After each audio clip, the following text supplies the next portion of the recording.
We have Sheriff Mike Williams is here, Eric Green from Jacksport. Is Ned Bowman's here from Florida Petroleum Marketers, Brian Guillermo from Enterprise Holdings, Representatives Byrd, Fisher, Yarborough. Are you guys all here? I didn't see Yarborough. Okay, so I got those folks. And then John Rutherford, the congressman. So we're happy to be able to be here. We understand a lot of the issues that we've seen over the last year developing in our country with this inflation that you're seeing. Now, this is something that I was talking about a while back, and people were saying, the White House was saying that this wasn't real inflation, that this would not happen, and now we're seeing it's real. And this has been going on for many, many months. This Thanksgiving will be the most expensive Thanksgiving that we've seen in quite some time. It's over a 20% increase just from last year for all the good stuff that families throughout the country will want to do. And of all the things what you're seeing with the inflationary pressures, probably none have pinched people as bad as these gas prices that have been going up. If you go back, the gas about a year ago, right now it's like $3.34, I think, is the average in Florida. That's like $1.30 more than what it was at this time last year. So we've got folks that are commuting.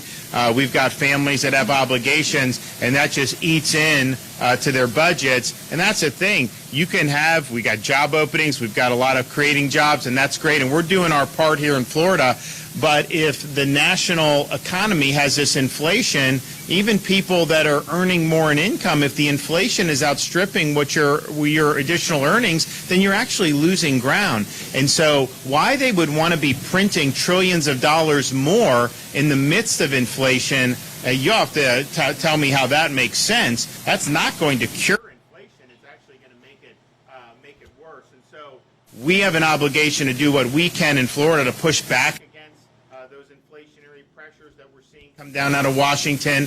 And so I'm happy that we're going to have a big, robust agenda in January for the legislative session. But one of the things we're going to be fighting very hard for is we want to see over $1 billion of gas tax relief for Florida motorists and families. And that will be something that will make a difference. It's clearly not going to eliminate all the inflation because it's gone up so much, but it will make a real difference in folks' pocketbooks. And I think we're going to get a lot of good support for that. I mean, we've had a great history in this state of having looked at the state level to provide relief. And so I'm going to be asking the legislature to join me in doing that, and I think it'll make a big, big difference. I also just like to say we've got some of our legislators here now, commend them about the special session last week. We said very clearly that we want Floridians to be able to work and provide for their family. I don't want to see anyone get thrown out of a job, based on getting a shot or not getting a shot. And so what we've seen since then is, we've seen all these, a lot of the policies have actually been suspended. People are not now in danger of losing their jobs. But you actually had some companies hiring people back who had been terminated under these policies. Of course, we've got a lawsuit in Tampa for the federal contractor. The Sixth Circuit now has all the OSHA lawsuits, and then we're going to go up to the 11th Circuit on this CMS mandate. But you've already seen success. I mean, now we're going into Thanksgiving. You're going to have thousands of families in Florida who have peace of mind and knowing that they're going to have jobs for the rest of the year and beyond. And that's really what it's all about. We saw this happening. We didn't want to see people get cast aside. We came in, we made our voice heard, and now you're seeing, really, really positive results. So I want to thank everyone for doing that. We're going to hear from some folks here, and I'm looking forward to that. So we do have Congressman Rutherford, so I'm going to let him come up and say a few things. Thank you very much, Governor. It's great to see you. And from all your old colleagues in the House, they said hello and keep up the great work in Florida. When I'm in D.C., I love to tell folks that I'm from the free state of Florida. And that's a direct result of the policies coming out of this governor's office. I can tell you what we're seeing in Washington, D.C., though, is what you get when you have one party, one rule for almost 1 year. We have not just an energy crisis, we have an economic crisis, as the governor was saying. We also have a national security crisis at our southern border with the reinstitution of the catch and release that has put law enforcement all over this country at risk. And so I'm very proud to be here supporting Governor Ron DeSantis in his policies to help Floridians. And so thank you very much, Governor. Thank you. Appreciate it. Okay. And when we were thinking about, okay, what can we do to make a meaningful impact across the board? I mean, we're obviously going to have a very robust agenda. As many of you know, we've been outlining things, replacing the FSA. We're going to be doing signing bonuses to recruit more law enforcement into the state of Florida.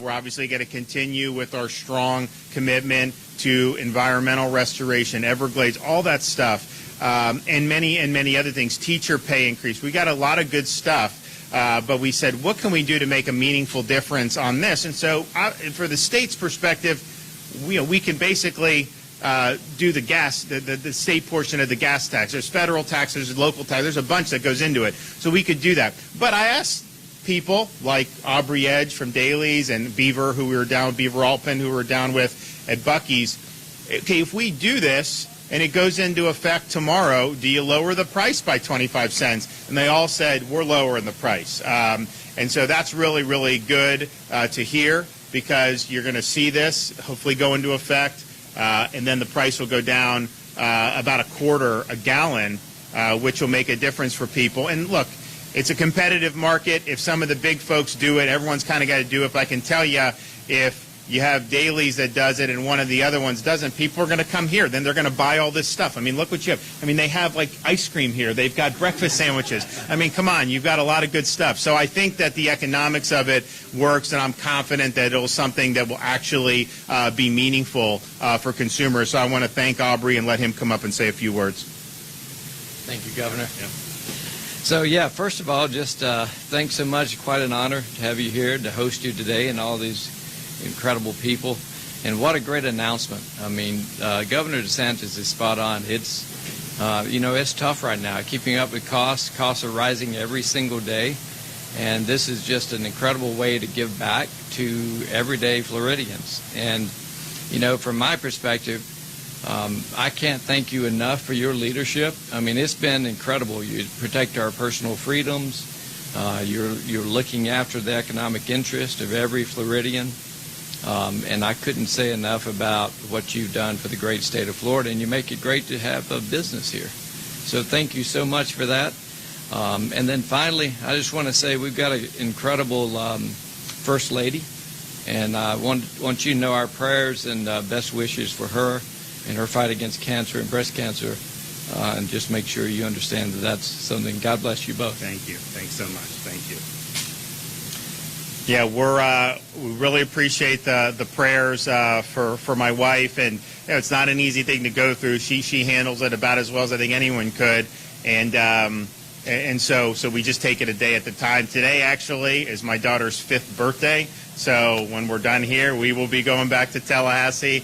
We've got a lot on the agenda for her, and I know she's very excited. But Aubrey had mentioned kind of the cost rising every day. I'll just tell you, obviously, you see businesses having to raise prices on goods, different bills people may go up. There's a whole host of things that happen, but it affects all corners. For example, the state government.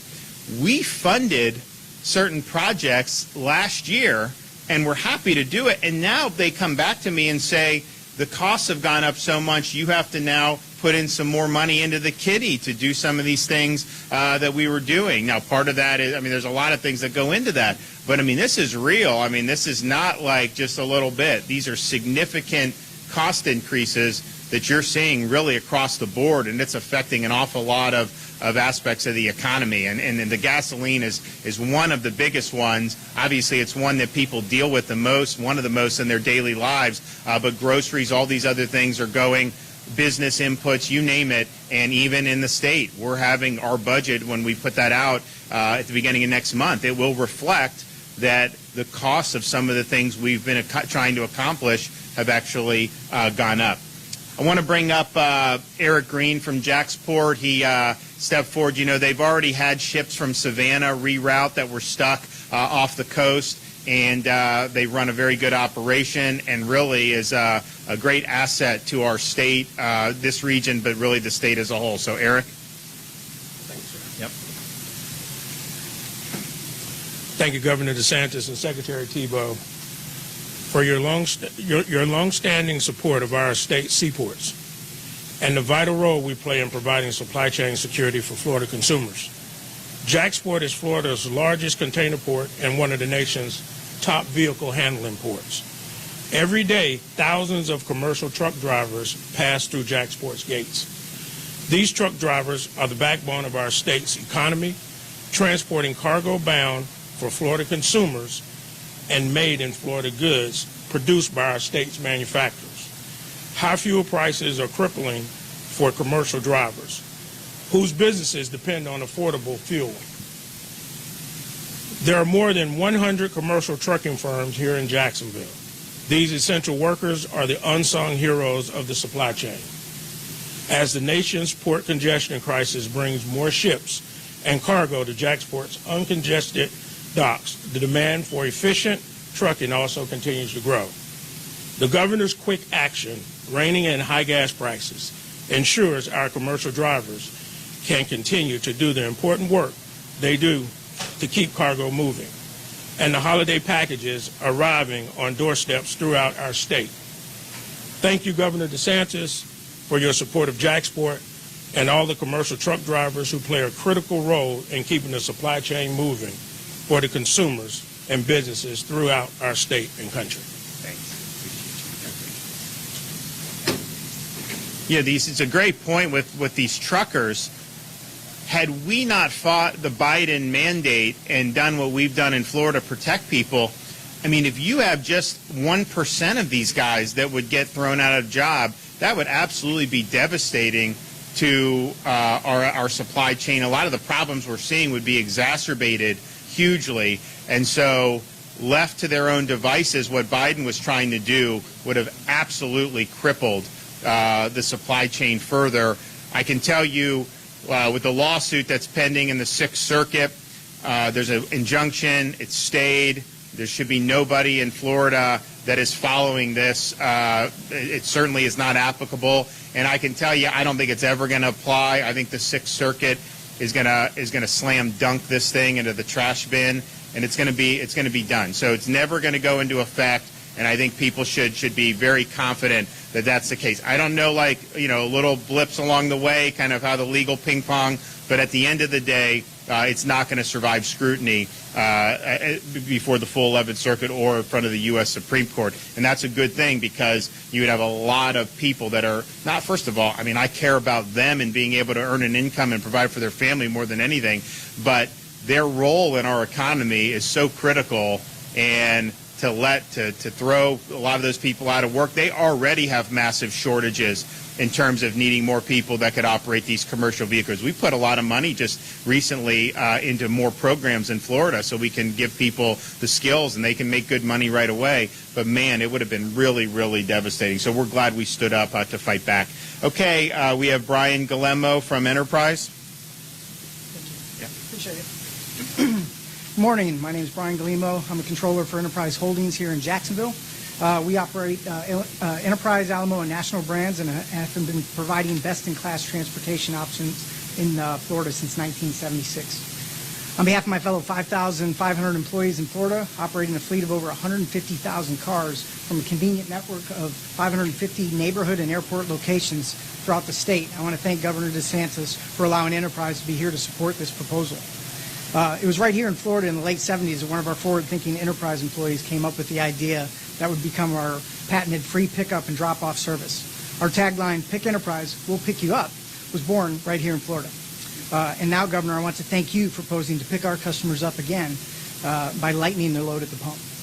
At Enterprise, we have a long history of standing up for customers to shield them from high taxes, and we are proud to support this proposal. We know that our cars are used by Floridians and out-of-state tourists alike to take them to many destinations in this great state has to offer. Promoting travel throughout the state of Florida is one of the best ways to ensure that the benefits of economic recovery are spread far and wide to all corners of the state. Thank you again, Governor DeSantis, for inviting Enterprise to be here to support this proposal. Okay, thank you. All right, FDOT Secretary Kevin Tebow. Thanks, Governor, and again, thanks for our partners to be here, our transportation partners. Thank you, legislative members, and thank you for your support, and only in keeping us focused on our mission of moving people and goods. You know, think about what the Governor just mentioned. He's providing relief to our fellow Floridians, but at the same time, we're not stopping with our mission in trying to provide the best transportation system that we can in the state. So what he's proposing here is not going to change the work program. We're going to still deliver those projects that we've identified, and we'll continue to look for opportunities to do more. So it's an exciting time for us. We're here to support the Governor. Again, thank you for your leadership.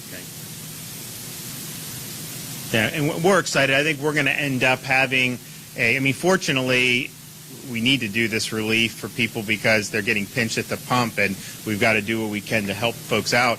But we're also in a position where we can do this because our reserves are robust. As Kevin said, we're going to fund the work program. We're not going to miss a beat there with our infrastructure needs. Actually, we're limited not by resources. We've got the money. It's it's hard to find the contractors and they don't necessarily have enough employees and all that. That's really, I think, what makes it a little more difficult. So we're fully committed to that. Eric Green mentioned we've supported the ports, and we're going to continue doing that mission. Very, very important for the state. I announced last week real robust support for our water resources, infrastructure that goes to making sure we have clean water and making sure that the water flows properly throughout the state of Florida. And we've made huge progress on that and have done more than any administration to help with those needs. And we're going to continue to do that. We're going to continue to support education. We're going to continue to support law enforcement. So we're doing all of that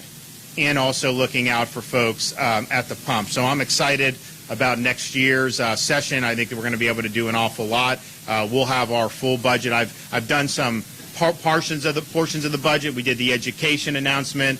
We did the environment announcement.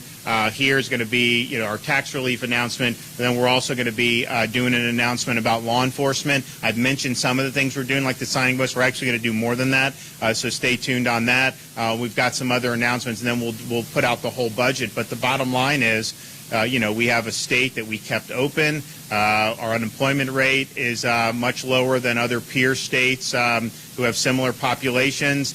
We just added another 40-some thousand private sector jobs for the last month, and we're going to continue. We have a lot of job openings, hundreds of thousands of job openings in Florida. So if you ever wanted, there's no excuse now. There's places to do, and people are hiring across the board. It's not just one industry. So that's a good thing.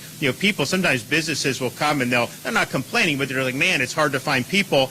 And look, you need people. There's restaurants that some of them only do dinner now because they don't have enough for lunch. So it is an issue. Don't get me wrong. But I'd much rather have that be the issue, where there are more job openings, than if people couldn't find a job because the economy was in the tank or because things were shut down. And so it's a better problem to have than to have a situation in which people, just even who want jobs, aren't able to get them. So we appreciate the progress, and we're looking forward to doing some good things next legislative session. Okay, any questions?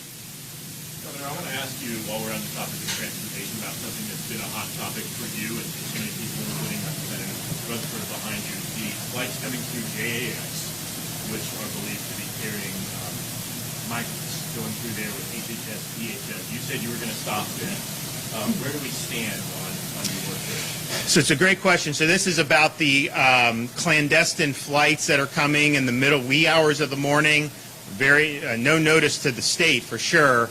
The people at JAA, they don't know necessarily what's happening until it happens there. So I met with Mayor Curry, I met with the JAA, and then I have my folks.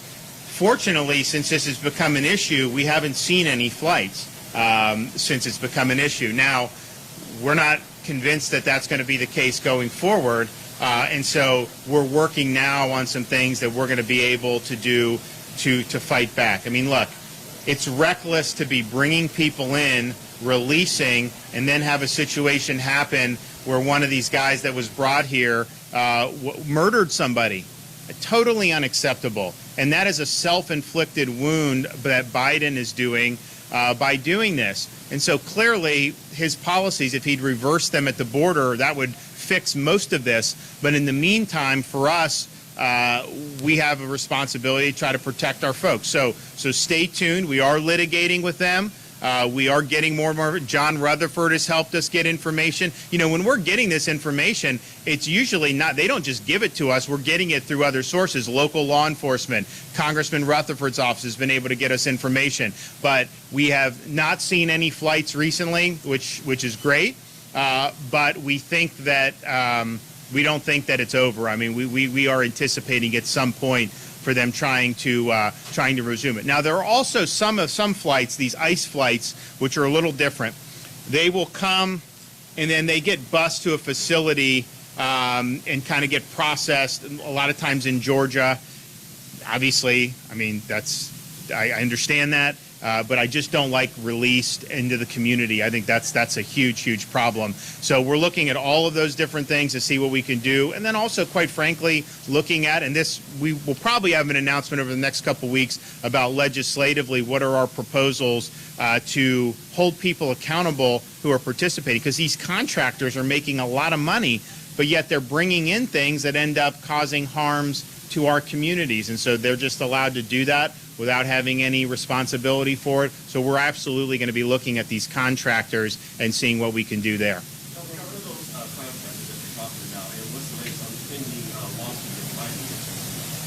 So the lawsuit is pending. I don't know exactly when we're having the next hearing, but as many of you know, there's been a number of lawsuits for a wide range of issues. Remain in Mexico, we certainly supported that. That was in Texas. And then we have one in Pensacola where we're doing the catch and release. And so I think we have good opportunity for success there, but that's not going to happen overnight.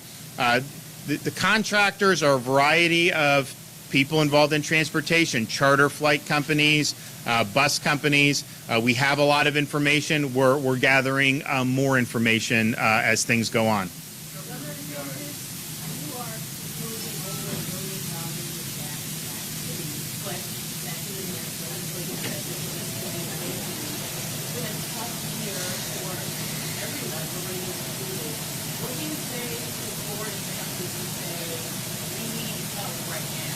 I would tell them to contact their members of Congress and have them press the Biden administration to change course on what they're doing, because they're the ones that are driving this.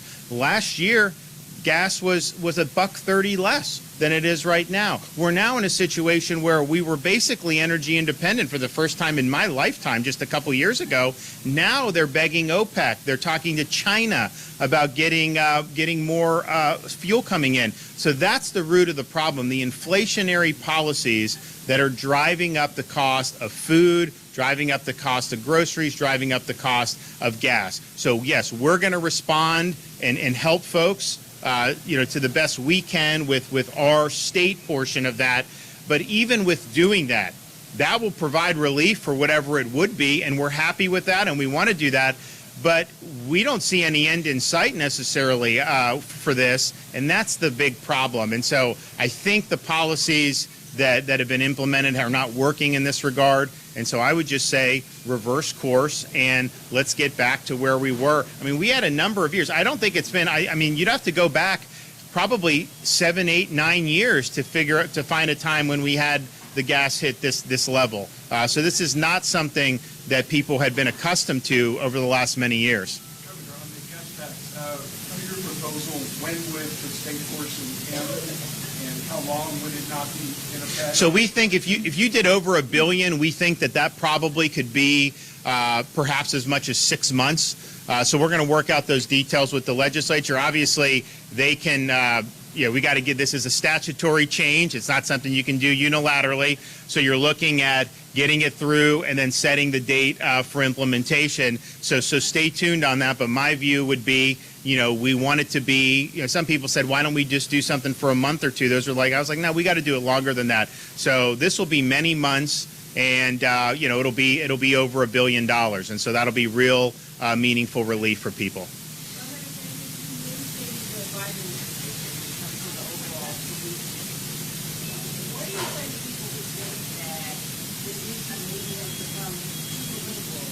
stop progress forward now? So that's a good question. So, is all this just politics? I mean, we live in a polarized time, and it just seems like one team versus the other. And there's definitely some truth to that. But I would say this. I mean, Biden's in a bad spot because he ran for president saying he was going to unite the country. He ran for president saying he was going to shut down COVID. He demagogued Trump about COVID, blamed every COVID infection on Trump, and said as soon as he was president, he was stopping it. And yet you've seen, the results have been even worse, even with medications and vaccines on that. So he's failed to shut down the virus, which he promised to do, and he failed to unite the country. His proposals that he's done are more divisive than any policies, Republican or Democrat, in my lifetime that I can think of. And so that's what's driving the dissatisfaction. Part of it is the policies aren't working, and I think we have a responsibility to call them out. Look, if you want truckers fired, if you want nurses fired in Florida, I'm standing up for them, and I'm going to fight back against you. That's just the bottom line. But I think also the dissatisfaction is driven by people appreciate if you run and you say you're going to do stuff and you do it, even if they don't agree with it, they kind of give you credit for doing what you said you do. I mean, I've done what I said I would do. You look back at my inauguration speech, we've knocked out what I said I would do, and we're doing even more. Biden, though, I think, committed a fraud on the public when he said he was going to unite people. He is not. He is being captive by a very militant leftist impulse in his party. This is an impulse that I think the vast majority of Americans reject, but nevertheless, that's what's driving this. And so I think that adds salt in the wounds. Like, yeah, they see their gas prices going up. They see grocery prices going up. They see all these problems. See, of course, the disaster in Afghanistan, the disaster at the southern border. So they see all that, and that's problematic. But then I think it's like, wait a minute. How is it uniting the country by having an open border? How did it unite the country for being humiliated in Afghanistan? How is it uniting the country to try to impose mandates that are going to cause millions of Americans to potentially lose jobs or livelihoods? And that, I think, is why people are so dissatisfied. And so we have just a responsibility to stand up for folks, and we've guarded Floridians' jobs zealously, their freedom zealously, from threats on all comers. But if it happens to be coming out of Washington, that we're going to do that. But people know that if you have a bureaucracy that's out of control and they have their set sight on the jobs and livelihoods of Floridians, people know they have a governor that is going to fight back. They have a governor that's going to stand up for them. They have a governor that is going to do whatever he can to make sure they have the right to work and the businesses can function and kids are able to go to school and all the things that are just so important to having a healthy society. That's what we're fighting for. And to the extent that the Biden administration is getting in the way of that, then we're going to be here to fight back. Absolutely. Okay, everybody. Thanks so much. Appreciate it.